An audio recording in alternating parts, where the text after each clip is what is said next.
Prime Minister, you've made it very clear this is personal for you. Tell me why.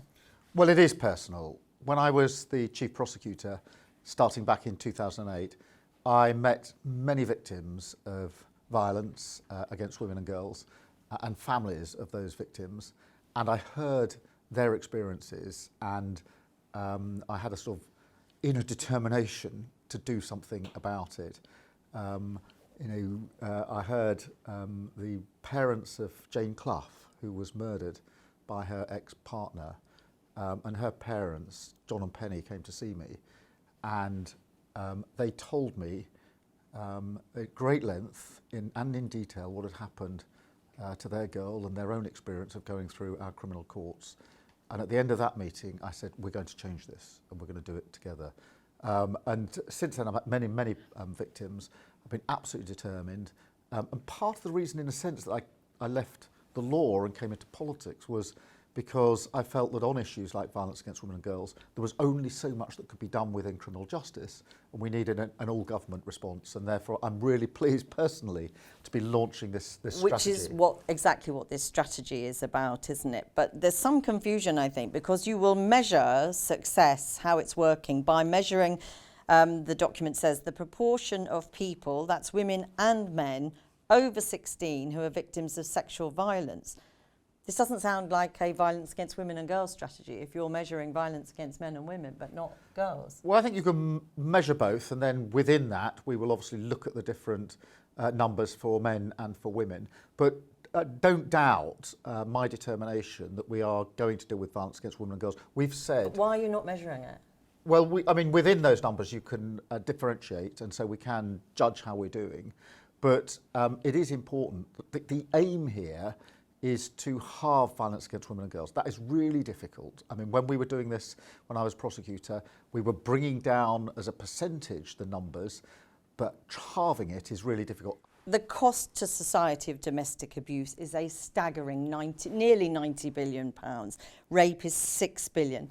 How much money is in this strategy to counter that challenge? Well, if you put all of the money that the government is putting into our violence against women and girls work, then we're talking about over £1 billion, which is a significant investment by the government. How much is new?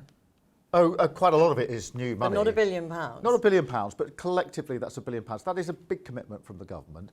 And we put extra money into, for example, shelters and safe accommodation, extra money into making sure we've got experts in control rooms for 999 calls, and extending the orders that can be applied for by victims and survivors. Just to be clear, people have waited a long time for this strategy. It is, you're continually saying, the most ambitious strategy by any government. How much is new money? If the cost of domestic abuse is £90 billion to society, you need to counter that with a significant investment. And many people are telling us there isn't enough investment in this to work. Well, firstly, there is a significant amount of money overall going into this.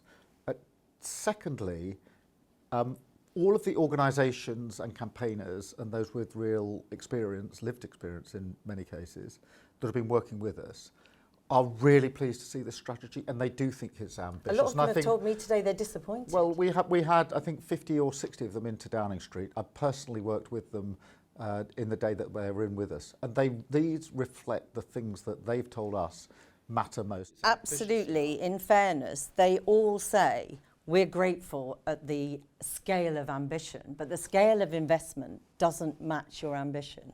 Prevention is a big part of this. You said that. £20 million to empower teachers to fight misogyny and harmful attitudes, particularly among young boys. How does £20 million spread across schools across the country counteract someone like Andrew Tate? He has 11 million followers on X, spouting hatred against women, and very popular with young men.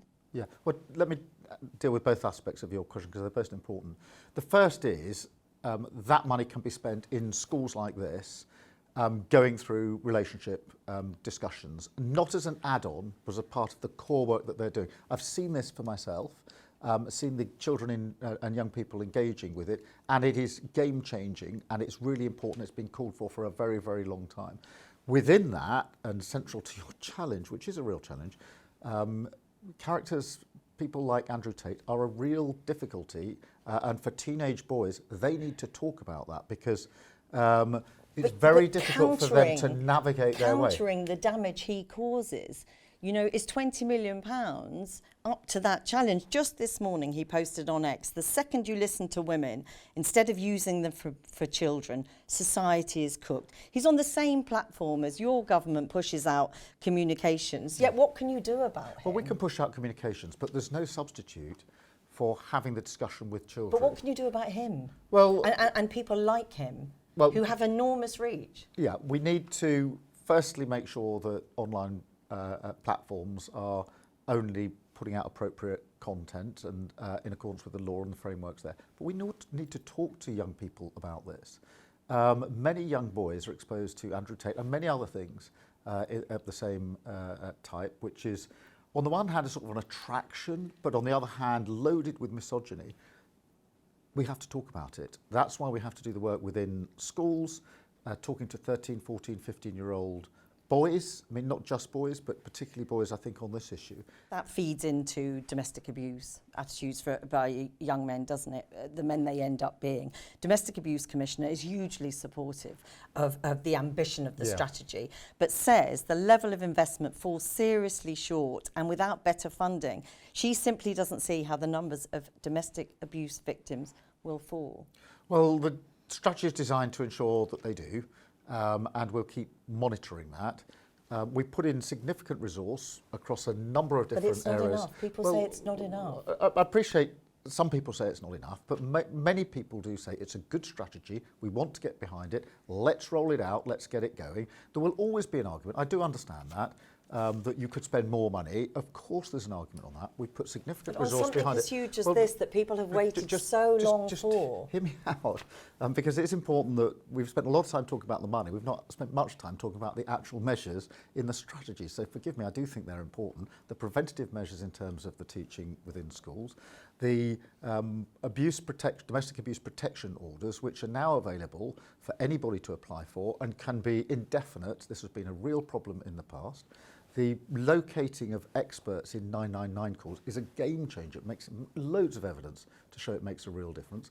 Money going into further protection and accommodation for victims and survivors, so they've got a safe place to go to, and more powers for the Victims Commissioner. These are significant steps. They're the most significant steps that any government has ever taken. There are serious questions for many victims and survivors about confidence in your government's ability to deliver this. The handling of the grooming inquiry so far has been shambolic. You've seen victims and survivors walking away because they felt manipulated and gaslit, they told us, by your government. The same things they felt at the hands of their perpetrators. It's disastrous, isn't it? Well, it's very important that we have the national inquiry, and we've set that up, and we've now got an excellent chair for that inquiry. It will go wherever the evidence leads it, so there's no limit to where it goes, and every stone needs to be overturned so that we can get to the absolute truth here. We must also, alongside that, be absolutely clear that where there's evidence to go to court, we want the cases to go to criminal courts. It's about confidence in your government, isn't it? It's about confidence in you. Yes, I accept that, and we've set up the national inquiry. We've got Jess Phillips in rolling out the violence against women and girls strategy. Some of the victims, survivors called for her to resign. She has devoted her life to this, both before she was in Parliament and since she's been in Parliament, to this issue. She cares deeply about it. I care deeply about it. We've worked with organisations that say they think the strategy is in the right place. Of course, people are going to push us to go further. I completely understand that. In fact, when I saw the organisations, I encouraged them to do so. I said, you will always say, this is good, but do more of that. That's the nature of working in partnership with them. They are grateful for your leadership on it because they need somebody to drive this home. But there is clearly a worry. You've admitted yourself that speculation about your leadership is rife. Will you still be here as PM to drive this in a year's time, in 6 months' time? Yes. One of the reasons I came into politics was because I was frustrated that we couldn't deal with issues like violence against women and girls within the cylinder within the sphere that was criminal justice. So I came in to do this. I'm really pleased to. I wanted to head the launch of this strategy to show how much I care about it. So I'll be here next year and the year after rolling this out. This matters to me, as I said to you at the beginning. This is a political mission of the government. It's a personal mission of mine. Prime Minister, thanks very much for talking to us. Thank you.